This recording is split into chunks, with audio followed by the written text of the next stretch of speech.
Hey, Steve Saretsky here, as always, Canadian real estate market update with a particular focus on Vancouver. If you get any sort of value and entertainment out of these videos, all I ask you to hit thumbs up and subscribe. Questions, comments, put those below. I know a lot of you asking me about the Vancouver housing market, recent data, obviously coming out for September, sales and new listings way up. But I don't want to take this whole video up talking about the Vancouver housing market. We've actually just released a new show on Yahoo Finance. Myself and John Pasalis of Toronto will be doing a monthly show on Yahoo Finance dissecting the Vancouver and Toronto real estate markets on a monthly basis. That's like a 30-minute in-depth conversation. So we actually just posted our recent interview there, so it's up on YouTube, so go check that out. But yeah, so the long story short of it is, if you kind of want that view on the Vancouver housing market, I would say that you have two segments going in very opposite directions. You have the condo market right now has a six-year high in inventory levels for sale. You have the detached single-family market with 6-year lows in inventory. So again, these two markets are breaking apart. I don't think they're going to be I don't think they can continue to diverge forever. So it'll be interesting to see which direction that way shifts, which ultimately is going to lead me into the next conversation, which is, as I had suspected when this kind of started, this whole recession and virus pandemic, was that you were probably going to get a second wave, and that second wave was probably going to come obviously during cold and flu season, when people are back inside, etc. Now again, you can argue the merits of a second wave. If lockdowns are necessary. I don't want to get into the politics of it and obviously some of the conspiracy theories that go along with it, but I do think it was very easy to predict that you would probably have an uptick, that it would take some time, for example, for a vaccine, and that politicians are very easy to predict. They always do the thing that is least painful. They always go with the policy that is the most palpable for the voters, and that is to look good and to ensure safety and ensure public that they're doing what's in the best interest of the public. So that is obviously what we're seeing now is the case count in Canada going back up, despite hospitalization rates and death rates still scraping the floor. So but despite that, we're seeing some clampdowns and restrictions. For example, more tightening happening in Ontario and in Quebec. So my fear is that they're going to go down that route again of more lockdowns, and that's ultimately going to put the economy, the recovery of the economy, further back, and pushing that can down the road. Which again, you can see through the programs that Trudeau brought in. Obviously, the emergency wage subsidy being pushed into next summer, the rebranding of the CERB. These were all basically designed, I think, for the notion that there would be a second wave or a prolonged recovery. So I fear that that's where we're going. And you can see, but my belief is that I've always, from day one, I had subscribed to the view of Raoul Pal of Real Vision, and his view is that you would have this initial crash, this depressionary shock of the economy being shut down. Then you're going to go through this V-shaped recovery, this hope phase, the hope phase of, the lockdowns are over, it's summer, everybody's going out there. Obviously, when you shut down and then you restart, you get that huge jolt. So that's kind of the hope phase, the hope that everything will be okay. And now we are transitioning, I believe, into the, as Raoul suggests, is called the insolvency phase. And so far in Canada, we've done a tremendous job of putting the insolvency phase on pause. You look at insolvencies here in Canada, the lowest they've been now since 1997.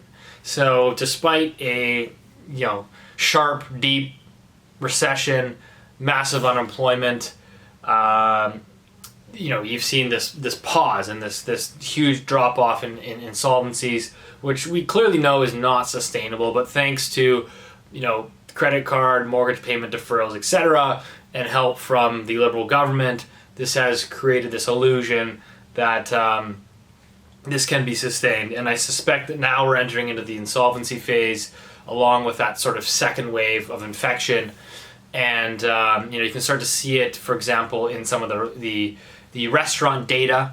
You look at open table data that is clearly showing that the huge drop in restaurant attendance, it started to pick up, and now it's starting to come back down. As we head into November, December, outdoor patios being closed, higher risk of infection, people just generally, having common colds and flus that are going to be commingled with this, the notion of a pandemic, all this kind of coming into play.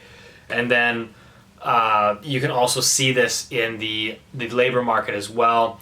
This is from Indeed, where it shows the number of job postings still running about 20% below rates at what they should be. So again, if you look at this from a company-wide perspective, myself running my own very small business, but the notion that as a company that you can go out there and invest a lot of capital and go out there and spend money on hiring new employees and dropping money to expand the business at a time of such great uncertainty, because you don't know if the government will decide to lock you down tomorrow, and that obviously would crimp retail spending, for example, would put the economy back into a deep freeze. So again, as a business, how do you actually go ahead and invest capital in that environment? And I think that's very hard to do. So that's kind of what you're seeing, is obviously business being very cautious, and we're starting to see more and more of those white collar layoffs. Temporary layoffs during the pandemic are now becoming permanent layoffs, and that's certainly some of the data that you can see here coming out of the United States, is that these the permanent layoffs now are starting to rise, and they're rising significantly. So that is kind of my whole notion looking here at Canada, is that we went through the hope phase, obviously, and now we're going through that insolvency phase. Now, how much of these social programs going to aid in the buffer of that? Again, I don't think these social programs are going anywhere. I think that these programs could very well transition in the year or 2 years ahead into some basic form, some form of basic universal income.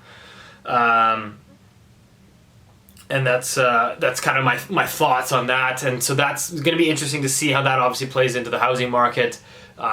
We've talked again about resilient numbers coming here in September. We are starting to see a bit of a slowdown. I think some of that pent-up demand has played out, but obviously the liquidity is still in play from the global central banks, and I suspect they're going to have to continue to double down that, because I do think that we are entering into a rather volatile Q4. I think it's going to be extremely choppy, not only around the election, but also around the continued fears over virus infections. And again, you can argue whether those fears are warranted, or whether we need to, or whether they're warranted or not, or whether we need to continue running businesses. This is just the reality that we are in today. So it's kind of all my thoughts. That's kind of how I'm viewing things this week, is really just looking at it from how the narrative is starting to shift from everything is great, stocks only go up, real estate only goes up, this V-shaped recovery. And I think some of those narratives are now obviously being put to the test. We're seeing some more volatility. We're seeing some, for example, Disney this past week laying off 28,000 employees. So just kind of showing that the fiscal and monetary measures have helped to an amazingly significant amount. But the fact is that there is still economic gravity at play, and that doesn't mean that you're simply out of the woods and there's going to be no pain moving forward. I think that the recovery is still many years to go here to fully kind of play out. So it's kind of my thoughts this week. This sort of brought you any sort of value or entertainment. Hit thumbs up, subscribe. We'll see you next week.